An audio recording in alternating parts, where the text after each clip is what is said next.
Good morning students, हम निशांत खान और आज फिर से हम हाजिर हैं एक नया टर्म्स लेकर के इंग्लिश ग्रामर में। तो बेहतरीन तरीके से हम सीखने की कोशिश करेंगे और मैं आपको ट्रिक के माध्यम से बताऊंगा कि किस तरह से इंग्लिश ग्रामर में इन चीजों का इस्तेमाल होता है। लास्ट क्लास में हमने देखा था difference between adjective and adverb. Adverb कहाँ लगाते हैं और एडजेक्टिव कहाँ लगाते हैं, लेकिन आज के मैटर में हम देखेंगे पैसिव वॉइस जो बहुत ही इंपॉर्टेंट होता है और हम किस तरह से पैसिव वॉइस को सॉल्व करते हैं। तो मैं आपको 2 वीडियोस में खत्म करने की कोशिश करूंगा।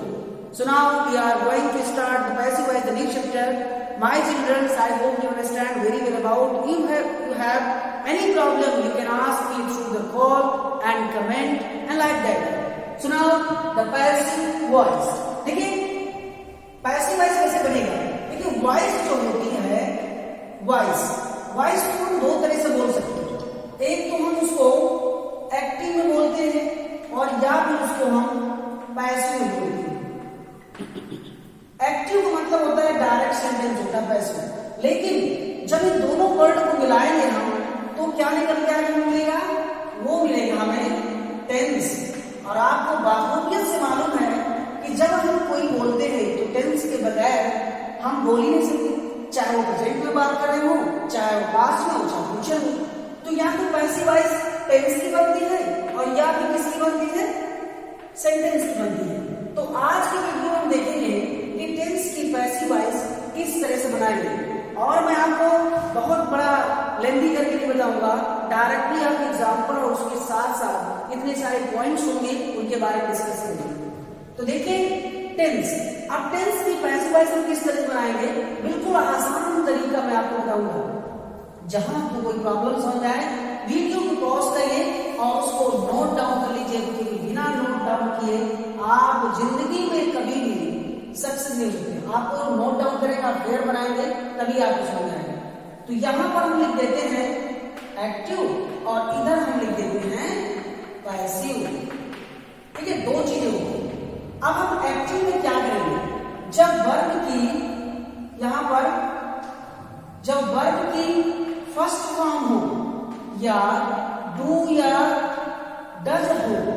अब आप ये मत कहना है कि टेंस बनाए, आपको टेंस पता है, मेरे चैनल में पढ़ा है टेंस, आप देख सकते हैं। वर्ब की first form present indefinite tense में सिंगुलर के साथ एस और एस लग जाता है ना।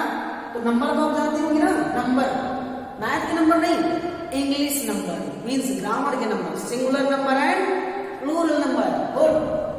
अब यहाँ पर हमने अगर फर्स्ट फॉर्म हो डू या डज हो तो पैसिव वॉइस में उसको बिना कोई समझे इस एम आर में तब्दील कर लेते हैं। ओके, लेकिन अगर यहाँ पर ऑलरेडी इस एम आर रखा है तो क्या करेंगे, कुछ नहीं करना बेटा, कुछ भी नहीं करना, छोड़ दो उसे। तो वहां पर इज एम आर के साथ में क्या लगा देंगे हम, बीइंग लगा देंगे। क्लियर, मतलब रहेगा सेम, बीइंग लग जाएगा, कोई प्रॉब्लम, नो प्रॉब्लम। और अगर यहाँ हैव है या हैज दिया हुआ है तो इसमें भी कुछ नहीं करना आपको, हैव और हैज के बाद आपको बीइंग जोड़ देना है, बस खत्म, प्रेजेंट इंडेफिनिट खत्म, बस 3 ही बनती है। चौथा प्रेजेंट परफेक्ट कंटीन्यूअस नहीं बनती, तो आप समझिए 3। आइए मैं आपको एग्जांपल समझा देता हूं। जैसे नंबर 1 एक्टिव का फार्मूला क्या है। एक्टिव का फार्मूला मैं आपको पहले बताऊंगा। एक्टिव का फार्मूला है subject plus verb plus object, ये एक्टिव फार्मूला है। लेकिन पैसिव वॉइस का फार्मूला इसके अकॉर्डिंग बनेगा, है ना। जैसे इसका है तो इसमें क्या बनेगा, सबसे पहले हम ऑब्जेक्ट लाएंगे और ऑब्जेक्ट के बाद हम इज एम आर लाएंगे, किनको उठा के आएंगे हम, इज एम आर। फिर इसके बाद हम कौन सा लगाएंगे, वर्ब की कौन सी फॉर्म आएगी, थर्ड फॉर्म आएगी। फिर इसके बाद बाई आएगा और फिर सब्जेक्ट। अब बेटा यहाँ पर क्रॉस क्वेश्चन बहुत सारे बनते हैं, लेकिन मैं ही क्रॉस क्वेश्चन करूंगा, मैं आंसर दूंगा। कहीं कहीं पर बाई नहीं लगता, प्रीपोजिशन लगता है, लेकिन पैसिव वॉइस में थर्ड फॉर्म 150% आएगा, थर्ड फॉर्म ही आती है। और यहाँ बाई के जगह में प्रीपोजिशन भी यूज होता है, तो वो जो यूज होता होता है उसको हम बाद में देखते हैं, अभी यहाँ मोटा मोटा हम देखते हैं। ऑब्जेक्ट के बाद क्या रख देंगे, इज एम आर, और प्लस यहाँ पर वर्ब की थर्ड फॉर्म। और अगर ये होगा मान लीजिए तो इसकी जगह भी सेम फार्मूला रहेगा, यही सेम, जहां इज एम आर है इज एम आर के बाद बीइंग लगा के थर्ड फॉर्म लगा देंगे। तो नोट डाउन कर लीजिए। मैं एग्जांपल समझा रहा हूं, इजी छोटा सा example. I write a letter. एक बात तो याद रखना, पैसिव वॉइस उन्हीं की बनती है, समझिएगा, पैसिव वॉइस उन्हीं की बनती है जिनमें ऑब्जेक्ट होता है। कहीं अगर प्लेस आ गया यानी इंट्रांजिटिव वर्ब की पैसिव वॉइस नहीं बनती, याद रखना।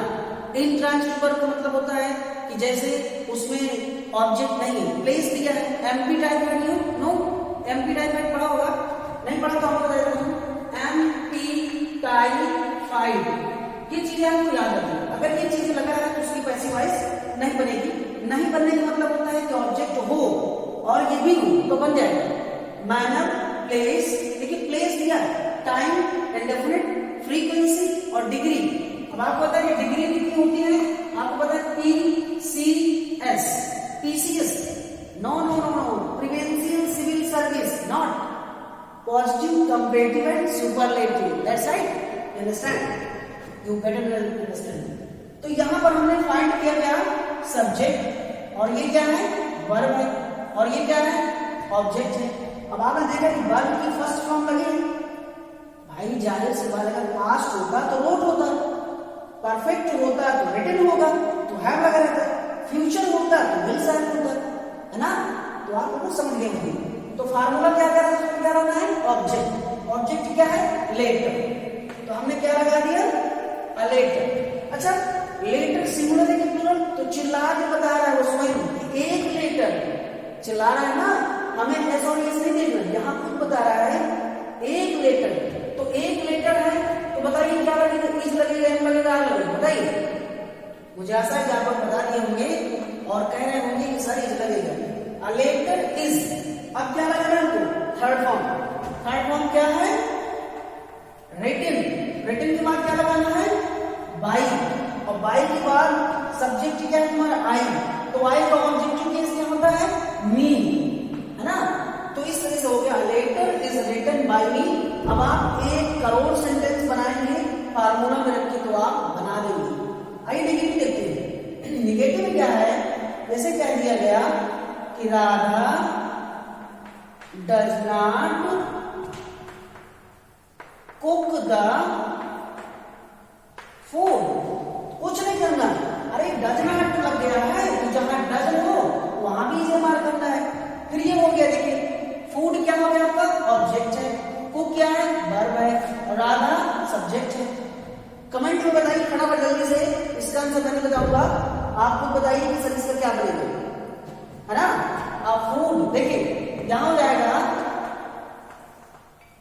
बेटा याद रखना मैंने फूड से पहले दा लगा दिया है, जबकि अनकाउंटेबल नाउन से पहले दा नहीं लगता, लेकिन मैंने यहां पर आपको बता दिया था तो श्योरली नहीं है, अनकाउंटेबल नाउन से पहले कोई आर्टिकल नहीं लगता और उनका कभी प्लूरल नहीं बनता।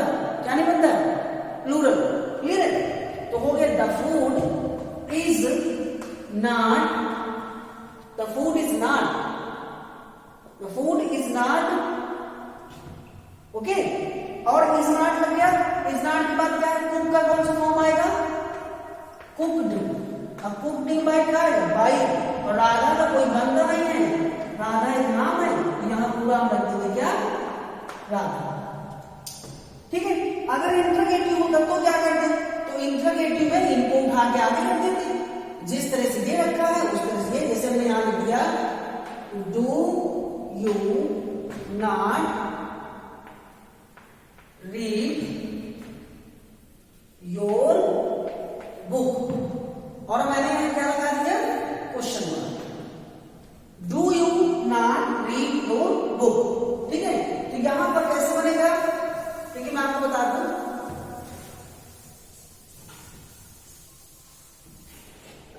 अब जहां पर डू लगा है वहां पर इसे मान रखना है। तो यहां देखिए योर बुक मतलब तुम्हारी किताब, सिंगुलर है, तो सिंगुलर है तो हम क्या रख देंगे, इज के बाद क्या रख दिया हमने, इज योर बुक, ठीक है। Is your book not. और रीड का कोई फॉर्म नहीं होता, रीड रख दिया और बाय लगा के हमने क्या रख दिया, ये रख दिया। बताइए कितना आसान है, कितने बेहतरीन तरीके से आप समझ सकते हैं। यहां पर बिल्कुल इजी फॉर्म में आपको मैंने बताया, और यहां किसी भी तरह से जैसे यहां रख दिया who teach you English. Who teach, आपको पता है कि हु के साथ हमें टेंस में उसके हेल्पिंग वर्ब नहीं आती। वर्ब के फॉर्म से पता चलता है टीच है या इंडिफिनिट है, अगर टाट है तो पास्ट है ना। तो जब एक वर्ड ऐसा है हु, इसका बनता है बाय हूम। और तुमको कौन पढ़ाता है, तो whom, by whom are you taught English. इसके दो फॉर्म होते हैं बनने की, याद रखना। आपको एक ही फॉर्म से काम चलाना है, इसमें एक फॉर्म और बन सकता है, लेकिन यहां पर देखिए कुछ कहीं कहीं आपको लिखा है by whom are English to taught आता है, ठीक है। इंग्लिश एक लैंग्वेज है, लेकिन बेसिकली जो रूल होते हैं वो इस सेंस में बनना चाहिए। लेकिन आप बहुत सारे क्वेश्चन में यहाँ इसको उठा कर यहाँ लाएंगे, फिर इसके बाद वहां ले जाएंगे। दोनों सही फॉर्म होते हैं, कोई ऐसा नहीं कि यहाँ पर एक फिक्स होता है। तो इसको अगर उठा कर लाएंगे तो by whom are you English start, no, इसके बाद टाट के बाद हम ऑब्जेक्ट रखेंगे, क्योंकि टाट एक वर्ब है और वर्ब सिंगल लास्ट नहीं आएगी, इसलिए वहां ऑब्जेक्ट रख दिए, ठीक है। तो मैं I hope understand very very about, and we will see the next video the whole chapter and whole sentences. Thanks a lot and have a nice day.